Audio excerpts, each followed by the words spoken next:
Ognisko afrykańskiego pomoru świń wykryte w zeszłym tygodniu w Katalonii weszło w fazę krytyczną. Ministerstwo Rolnictwa zwołało nadzwyczajne posiedzenie z powodu rozprzestrzenienia się epidemii w Collserola.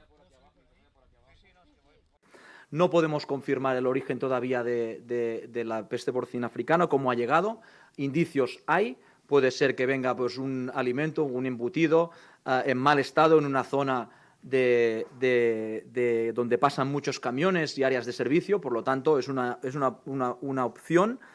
Reakcja Brukseli była natychmiastowa. Unia Europejska zdecydowała się wysłać do Katalonii zespół weterynarzy, aby wzmocnić kontrolę epidemii. W sumie pojawiło się 14 martwych dzików, w tym 2 z potwierdzoną chorobą. Odkrycie to wzbudziło obawy o zdrowie, zwłaszcza że Hiszpania nie zarejestrowała przypadku afrykańskiego pomoru świń od 1994 roku.